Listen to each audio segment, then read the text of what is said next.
श्री सद्गुरुदेव भगवान की जय। श्री सीताराम सरकार की जय। श्री राधा रमण लाल की जय। श्री गौरी शंकर महादेव की जय। सभी दर्शकों और भक्तों को कोटि कोटि प्रणाम। सबको प्रेम भरा जय जय श्री राधे, जय जय श्री सीताराम। सभी दर्शकों और भक्तों से प्रार्थना है, कृपया आज का सत्संग बहुत महत्वपूर्ण है। बहुत ध्यान पूर्वक आपको सुनना है एक एक बात। आज का सत्संग सभी सत्संगों से अलग है, बहुत अद्भुत है।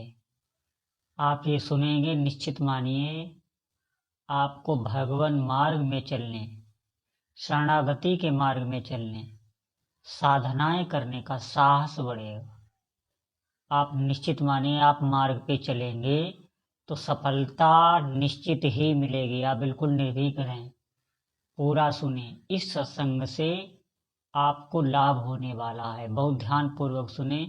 पूरा सत्संग साधना से ही संबंधित है। देखिए, कोई भी संत हो, वो जो भी जीवन में अनुभव प्राप्त करता है उसके अनुसार ही वो बताता है, शास्त्र सम्मत बात बताता है, कोई मनगढ़ंत कल्पित बात नहीं बताता है। आप ध्यान पूर्वक सुनना एक एक बात। देखिए, हमारे अंदर कमी कहाँ पे रह जाती है इस साधना में। कई प्रकार के साधक होते हैं।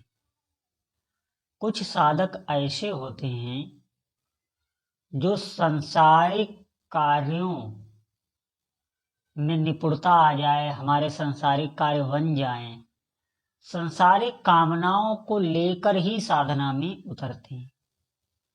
कुछ साधक ऐसे भी होते हैं जो संसारिक कामनाएं तो उनके अंदर हैं, लेकिन उन्हें एक आश्रय चाहिए। वे किसी के प्रति समर्पित होकर जीना चाहते हैं। वो एक साथी ऐसा चाहते हैं जिसके साथ वो निर्भय रह सकें, जिसके बल पर वो निर्भय रह सकें। निश्चित मानिए वो एक ऐसा परम प्रीतम प्रीतम चाहते हैं।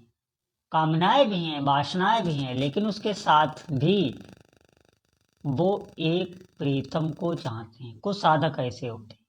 कुछ साधक ऐसे होते हैं जो संसार से भयग्रस्त हैं।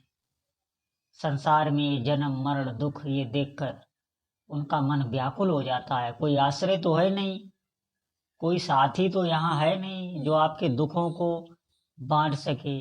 बाहर से तो कई लोग ऐसे हैं जो आपको सांत्वना, निर्भय करने की कोशिश और कई उपचारों से आपकी समस्या को दूर करने की कोशिश कर सकते हैं, लेकिन अंदर से आपकी समस्या का समाधान कोई नहीं कर सकता।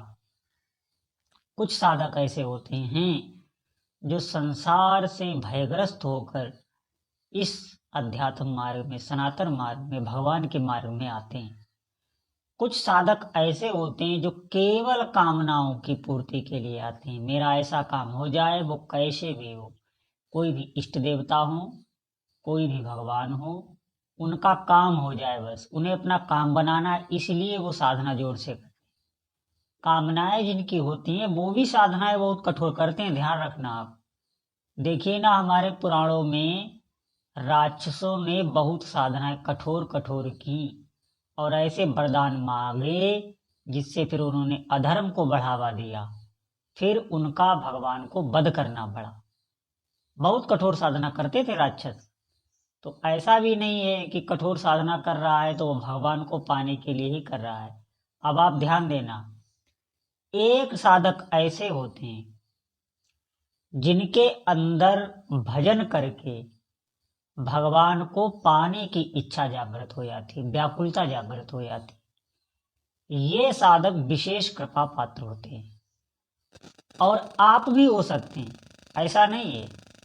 देखिए, अगर हमारे अंदर वासनाएं बनी रही, संसारिक कामनाएं बनी रही, हम भजन तो कर रहे हैं, तो ये आप समझें कि उनको पूरी करने के लिए फिर आपको जन्म लेना होगा, फिर वही दुख, फिर वही संसार, फिर वही क्लेश। और अगर आप अंदर से ये सोच लें कि नहीं, मुझे भगवान को ही प्राप्त करना है। लेकिन एक बात ध्यान देना, ये आप ऐसे नहीं सोच सकते, बिल्कुल नहीं। आप बुद्धि से सत्संग सुन के भले ही ये निर्णय ले लें कि मुझे भगवान को प्राप्त करना है, लेकिन नहीं, ये अंदर से नहीं आएगा। अंदर से तभी आएगा जब आप सच्चे मन से साधना कर रहे हैं। सच मानिए, आप बिल्कुल कुताही नहीं कर रहे हैं भगवत भजन में, निष्ठा से भगवान नाम जप आप कर रहे हैं, तो धीरे धीरे नाम जप क्या कराएगा, आपकी शरणागति कराएगा। सबसे पहले जो भी आपके इष्ट देव हैं, उनके प्रति आप पूर्व समर्पित हो जाएं, मन वचन कर्म से, तीनों से आप समर्पित हो जाएं। ये नाम ही कराएगा, आपको अलग से कुछ नहीं करना, बस आपको निष्ठा से भगवान नाम जप करना है और कोई भी अधर्म आचरण नहीं करना है। ये शरणागति सिर्फ जीवन में एक बार होती है, पूर्व समर्पित जीव हो जाता है अपने इष्ट देव के प्रति। फिर जो साधक होता है उसकी इच्छा ही इष्ट देव की इच्छा हो जाती है। ध्यान रखना आप हमारी बात, आप जो भी कहेंगे वही होगा। आप इष्ट देव के मन की भी इच्छा जानने लग जाएंगे। ये बहुत सिद्धा अवस्था होती है। अब आप ध्यान देना इस बात पर, ये सिद्धा अवस्था जो आती है, ये इसी शरीर में रहते हुए आती है। आप ये बिल्कुल ना घबराएं कि शरीर छूटने के बाद कुछ होता होगा। इसी शरीर में रहते हुए आप इष्ट देव के प्रति पूर्व समर्पित होंगे। जब यही हृदय इष्ट देव के प्रति समर्पित हो जाता है, तो इष्ट देव इस हृदय में खेलने लगते हैं। फिर ये इस शरीर पे आपका अधिकार नहीं रह जाता, इस शरीर पे आपके प्रभु का अधिकार हो जाता है। और ये सिर्फ नाम ही कराता है। ध्यान रखना आप हमारी बात, अगर हमारे अंदर सांसारिक वासनाएं रही और सांसारिक वासनाओं को महत्व देके हम भजन करते रहे, तो ये तो आप निश्चित मानिए, वासनाएं तो भगवान कोई नहीं, सब आपकी कामनाएं पूर्ण करेंगे। भगवान पूर्ण काम है, पूर्ण काम है, वो संकल्प से ही पूरी सृष्टि रच देते हैं।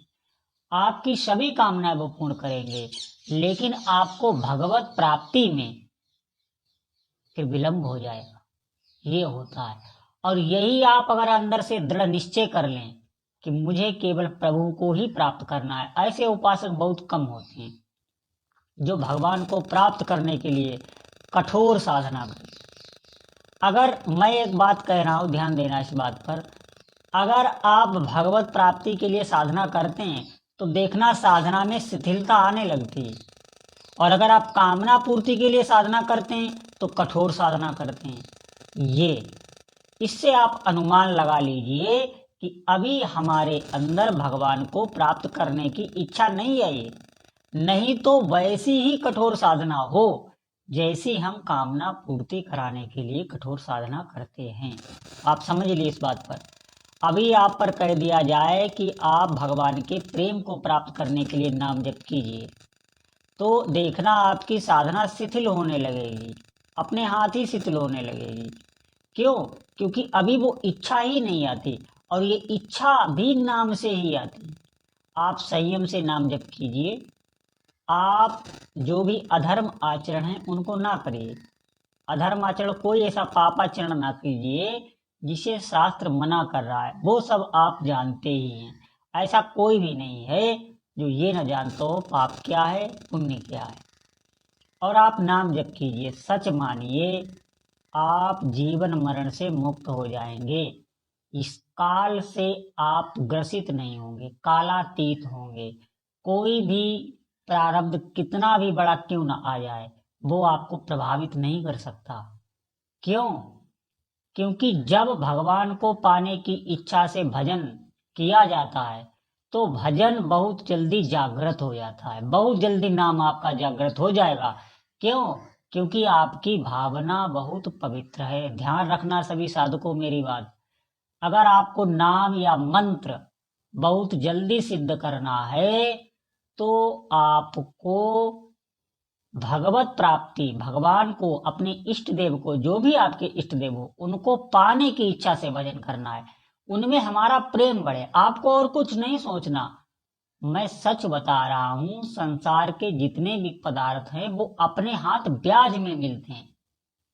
हमें पहले अपना हृदय, अपना भाव, अपना विचार पवित्र बनाना है। विचार पवित्र करके आप साधना एक बार करके देखें। ये देखो, सभी उपासकों के बात समझ में नहीं आएगी। अगर आप इस प्रकार से चलेंगे तो थोड़े दिनों बाद वही नाम आपकी शरणागति कराएगा, पूर्ण समर्पित इष्ट देव के प्रति आपको करेगा। निश्चित मानिए आप निहाल हो जाएंगे, निहाल हो जाएंगे। कोई साधक घबराना नहीं। ये मत घबरा जाना कि शरणागति में पूर्ण समर्पित होने में पता नहीं हमें कौन से क्लेश उठाने पड़ेंगे। कुछ नहीं होता। एक बार प्रभु के प्रति आपका पूर्ण विश्वास हो जाएगा, इस अवस्था तक नाम पहुंचाता है, उसके बाद साधक सिद्ध हो जाता है। फिर साधक और प्रभु की इच्छा एक ही हो जाती है। सच मानिए, तुम्हारी कृपा तुम्हें रघुनंदन, जानत भगत भगत उर चंदन। जो जानई तई देव जनाई, और जानत तुम्हें तुम्हें हो जाए। भगवान के इसी हृदय में साक्षात्कार उस उपासक को दर्शन हो जाते हैं, और नित्य लीला में, इसी जागृत अवस्था में वो अपने प्रभु की जो शाश्वत लीलाएं होती रहती हैं, जो भी आपके इष्ट देव हैं उनकी लीलाएं शाश्वत होती रहती हैं। जैसे हमारा ये जीवन मृत्यु लोक पर, जैसे हमारा ये जीवन चल रहा है, ऐसे ही इष्ट देव प्रभु की भी शाश्वत लीलाएं चलती रहती। उन लीलाओं में आपका प्रवेश होगा। अभी आप यहाँ हैं और भगवत प्राप्ति होते ही आप उन लीलाओं में रहेंगे। शरीर आपका यहाँ सब कार्य करता हुआ दिखाई देगा, लेकिन आप अंदर से वही होंगे। सच मानिए, ऐसा ही होता है। कोई भी इसको कपोल कल्पना ना समझे। नित्य लीला में प्रवेश होता ही है, इसी शरीर में रहते। मुझे उन महापुरुष का नाम ध्यान नहीं है। एक महापुरुष गोवर्धन की तलैटी में रहते थे और उन्होंने, उनका नित्य लीला में प्रवेश था। सच माने इसी कलयुग में अभी की घटना है। और उनके शिष्य उनके पास बैठे हुए थे। ठाकुर जी ने अपने मुंह का बीरा, जिसे पान कहते हैं, वो उनके मुख में दे दिया। और ये उनका अंदर से चल रहा था, प्रकट में नहीं दिया, अंदर से उनका ये लीला में प्रवेश था। और उनके मुख में जो देह उनकी बाहर बैठी हुई थी, सब लोग बैठे हुए थे साथ में ही, वहां उनके दिव्य सुगंध छा गई पान की। तो सब लोगों ने कहा गुरुदेव मुख दिखाइए। उन्होंने मुख दिखाया तो उनके मुख में पान था। अब ध्यान दीजिए आप, तो आसे समझ लीजिए आपकी देह यही रहेगी। नित्य लीला में आपका प्रवेश होगा, आप भगवत प्राप्त होंगे, कोई संशय नहीं। ये बहुत ऊंची ऊंची अवस्थाएं हैं, सब अवस्थाएं प्राप्त होती हैं, लेकिन हमारा पहले आत्मा शुद्ध, हमारा विचार शुद्ध हो। भोगों की कामना, भोगों में कुछ नहीं रखा। इस संसार में भय के अलावा आपको कुछ मिल नहीं सकता। और एक बात और ध्यान रखना, यहाँ कोई भी आपका साथ देने वाला भी नहीं है। जो जो लोग आपको लग रहे हैं कि हमारा साथ देंगे, वो एक सिर्फ भ्रम ही है। साथ देने वाले गुरुदेव और प्रभु के अलावा कोई नहीं होता। ध्यान रखना हमारी अब, गुरु और इष्ट के अलावा कोई साथ देने वाला आपका नहीं है इस पूरे जगत में। जितनी आप निष्ठा वहां जोड़ पाए, जितना भजन आप कर पाए, जितना आप संबंध बना पाए, वही आपके काम आएगा, और यहाँ कोई काम में नहीं आता। इस बात को आप ध्यान दें। तो सभी साधकों से अनुरोध है कि भजन में लगें, सच्चे मन से लगें, अगर जीवन का लाभ लेना है। नहीं तो ये शरीर तो नष्ट ही होना है। इसकी आयु का किसी को पता नहीं होता, कब आए कब जाए। ये मृत्यु लोक है, सब लोग काल के गाल में हैं। हमें बहुत जागृत रहना चाहिए, भयभीत नहीं होना है। आप थोड़ा सा भी भजन करने लगे, निश्चित मानिए आपके सब भय, सभी प्रकार के भयों का हरण भगवान कर लेते हैं। विश्वास करें, कोई भी भय शोक चिंता नहीं रह जाता।